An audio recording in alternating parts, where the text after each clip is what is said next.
भारत देश के सप्तपुरी तीर्थ स्थलों में से एक ये है उज्जैन के महाकालेश्वर, जो कि मध्य प्रदेश में शिप्रा नदी के तट पर बसे हुए इन्हें उज्जैन का राजा कहा जाता है। और इस प्राचीन उज्जैन नगरी के कण कण में भक्ति और आस्था का एहसास है, क्योंकि इस जगह पर कई सारे खूबसूरत से मंदिर, ऐतिहासिक स्थल और ऐतिहासिक मंदिरों के साथ ही में यहाँ पर अति प्राचीन इस तरह के घाट भी है।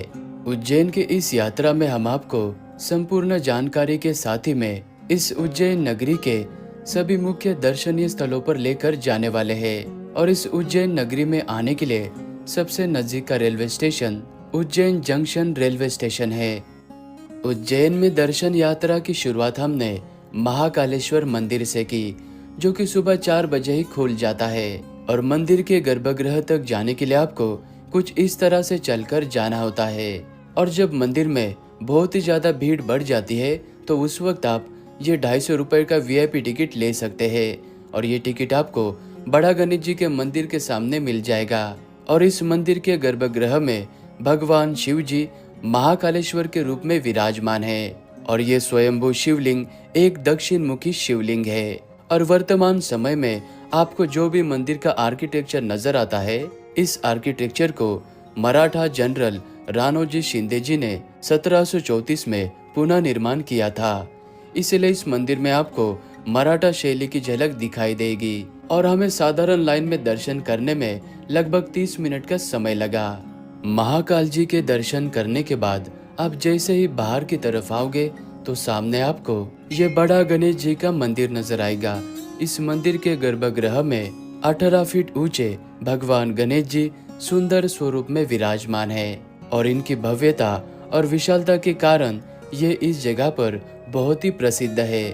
और इसी मंदिर के अंदर हनुमान जी, शिव जी, माता जी, इस तरह के अन्य मंदिर भी बने हुए हैं। तो यहाँ पर भी आप दर्शन जरूर करना। इस उज्जैन नगरी का सबसे पुराना ये है श्री राम घाट, जहाँ से बहती है पवित्र शिप्रा नदी। और इस घाट को 11वीं शताब्दी में परमार साम्राज्य के समय में बनाया गया था। और इसी घाट में कई सारे भक्तगण पवित्र शिप्रा नदी में स्नान करने के बाद अपने दर्शन यात्रा की शुरुआत करते हैं। और 12 साल में एक बार होने वाला सिम्मस्त कुंभ मेला और 6 वर्षों में एक बार होने वाला अर्ध कुंभ मेला का मुख्य स्थान ये श्री राम घाट है। और इसी घाट पर स्थित ये है धर्मराज चित्रकूट जी का मंदिर। और यहाँ पर कई सारे खूबसूरत शिव जी के मंदिर के साथ ही में ऐतिहासिक मंदिर और ऐतिहासिक इमारतें भी है।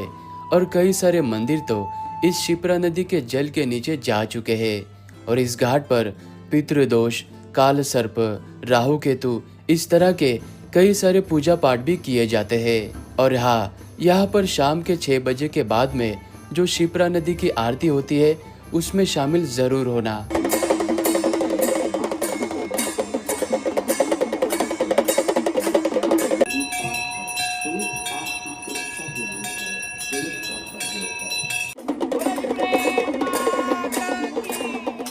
बाबा महाकाल जी के मंदिर से मात्र 15 मिनट के दूरी पर यह है श्री द्वारकाधीश गोपाल मंदिर।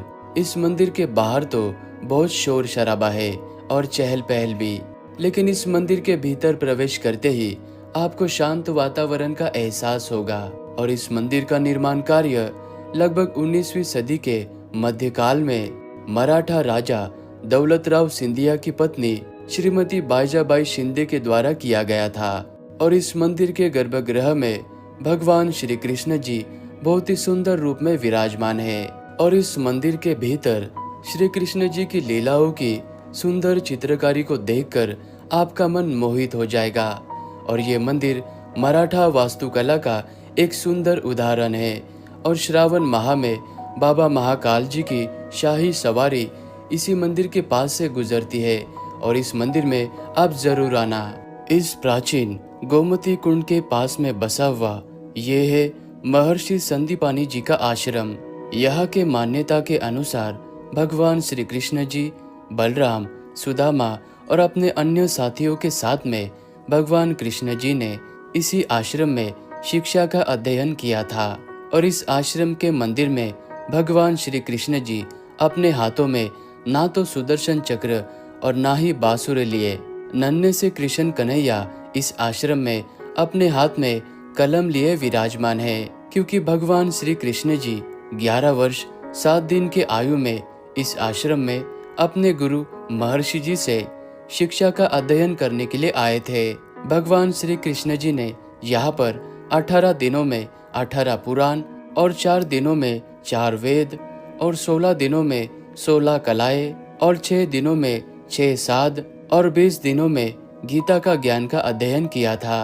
और ये महर्षि संदीपानी जी का आश्रम महाकालेश्वर मंदिर से लगभग 4 किलोमीटर के दूरी पर है। उज्जैन की वास्तु कला में अद्वितीय स्थान रखने वाले ये है राम जनार्दन मंदिर, जो कि महर्षि संदीपानी जी के आश्रम से मात्र 15 मिनट के दूरी पर है। ऐतिहासिक विष्णु सागर के तट पर स्थित यह विशाल परकोटे से घिरा एक मंदिर का समूह है, जिसमें से ये 2 मुख्य मंदिर है और इन मंदिरों में भगवान श्री राम जी और भगवान विष्णु जी विराजमान है। और इन मंदिरों का निर्माण मिर्जा राजा जय सिंह जी ने 17वीं शताब्दी में किया था और महारानी अहिल्याबाई जी ने इन मंदिरों का पुनः जीर्णोद्धार और पुनः निर्माण किया था। इसलिए आज हमें यह मंदिर खूबसूरत रूप में दिखाई देते हैं। समय मिलने पर आप यहाँ पर भी जरूर आना।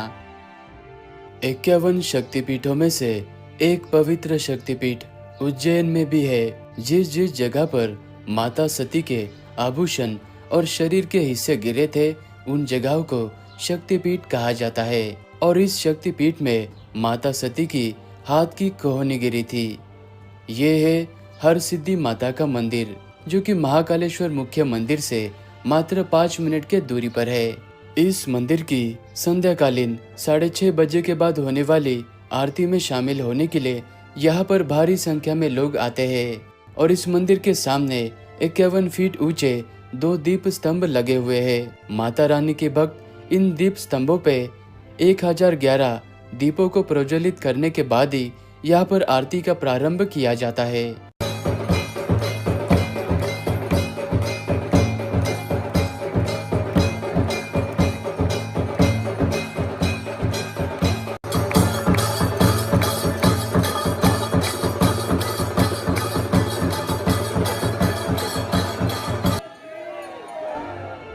माता के मंदिर में आरती करने के बाद अभी हम आ चुके हैं इस रुद्र सागर तालाब में स्थित इस खूबसूरत महाकाल लोक कॉरिडोर में, जो कि महाकालेश्वर मुख्य मंदिर के बिल्कुल पास में स्थित है।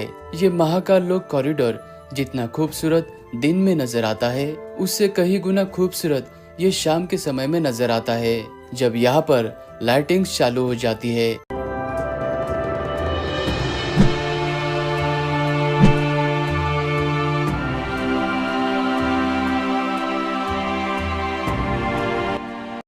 उज्जैन में हमने दूसरे दिन की शुरुआत काल भैरव जी के मंदिर से की। भैरव बाबा के दर्शन किए बगैर उज्जैन की यात्रा अधूरी मानी जाती है।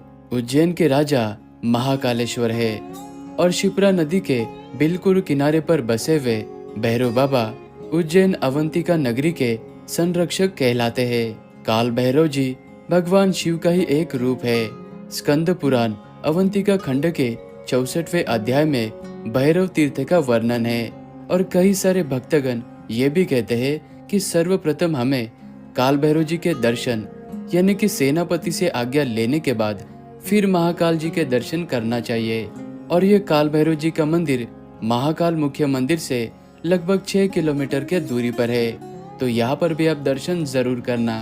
भैरवनाथ जी के मंदिर से मात्र 1.5 किलोमीटर के दूरी पर माँ गढ़काली माता का ये शक्तिपीठ मंदिर स्थित है। 51 शक्तिपीठों में से इस मंदिर को भी एक शक्तिपीठ माना जाता है और कहा जाता है कि इसी जगह पर माता सती के ऊपरी होठ गिरे थे। और इस मंदिर की कथा कवि कालिदास जी से जुड़ी हुई है। राजा विक्रमादित्य के नवरत्नों में से एक महान कवि कालिदास जी, जो कि माँ गढ़कालिका के प्रति उनके विशेष भक्ति भाव थे। और इस मंदिर को 7वीं शताब्दी में राजा हर्षवर्धन जी ने जीर्णोद्धार किया था।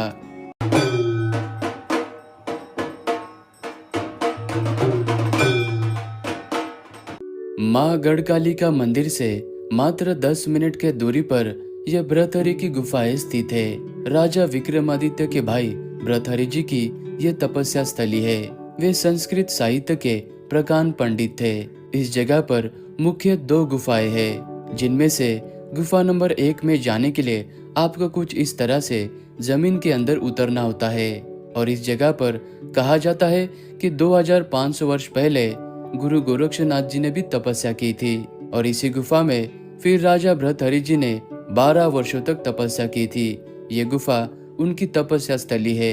अभी हम गुफा नंबर 2 के अंदर आ चुके हैं। इस गुफा नंबर 2 को राजा गोपीचंद जी की तपस्या स्थली कहा जाता है। और इस गुफा के मुख्य जगह पर भगवान भोलेनाथ का शिवलिंग भी स्थापित है। और इन गुफाओं में जब ज्यादा भीड़ बढ़ जाती है तो उस वक्त आप गुफा के अंदर ना ही जाए, क्योंकि गुफा के अंदर ऑक्सीजन की कमी हो सकती है।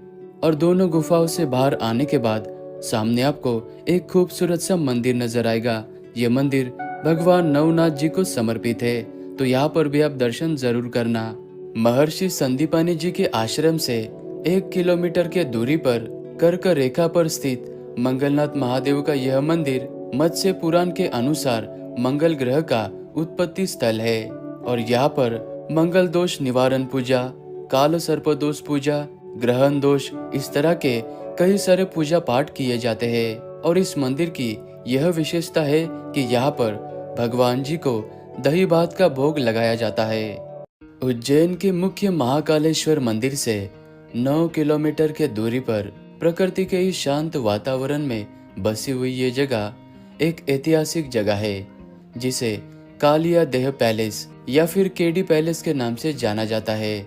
शिप्रा नदी के एक टापू के ऊपर बसी हुई इस जगह की ऐतिहासिक जानकारी मुझे तो नहीं मिल पाई, लेकिन 18वीं सदी के आखिर में और 19वीं सदी के पहले पिंडारियों ने यहाँ पर हमला करके सारे महलों को ध्वस्त कर दिया था। फिर 1920 में माधवराव सिंधिया ने इन सारे महलों का पुनर्निर्माण कराया था। और इस केडी पैलेस के पीछे राजा भोज के समय का सूर्य नारायण जी को समर्पित एक मंदिर भी है। और इस पैलेस के ठीक सामने आपको खूबसूरत सा ये ऐतिहासिक घाट भी नजर आता है। देख रेख ठीक न होने के कारण ये जगह खंडर में तब्दील होते जा रही है। और सेफ्टी का ध्यान रखते हुए यहाँ पर आपको अकेला नहीं आना चाहिए।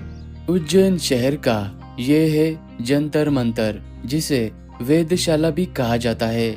और ये जगह महाकालेश्वर मुख्य मंदिर से मात्र 1.5 किलोमीटर के दूरी पर है। और इस जंतर मंतर को महाराजा जयसिंह द्वितीय के द्वारा सन 1725 में बनवाया गया था।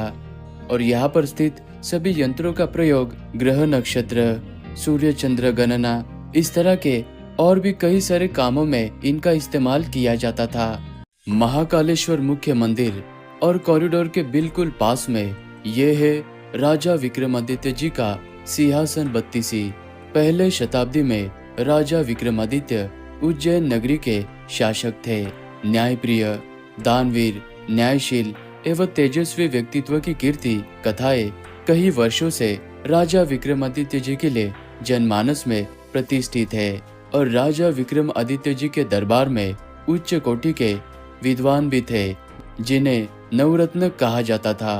इस जगह पर भी आपको जरूर आना चाहिए। हर सिद्धि माता मंदिर से मात्र आधे किलोमीटर के दूरी पर यह श्री 4 धाम मंदिर स्थित है। इस मंदिर के भीतर हमें संपूर्ण भारतवर्ष के चारों धामों के प्रतिरूप में दर्शन कराए जाते हैं। और यहाँ से हम श्री नरसिंह घाट गए थे, जो कि उज्जैन के अति शांत वातावरण में बसा हुआ ये एक खूबसूरत घाट है। और तो वीडियो देखने के लिए धन्यवाद। मिलते हैं अगले वीडियो में। उससे पहले प्लीज मेरे चैनल सनातन धर्मा को लाइक, कमेंट और सब्सक्राइब करें। यह वीडियो देखने के लिए धन्यवाद। हर हर महादेव। ओम नमः शिवाय।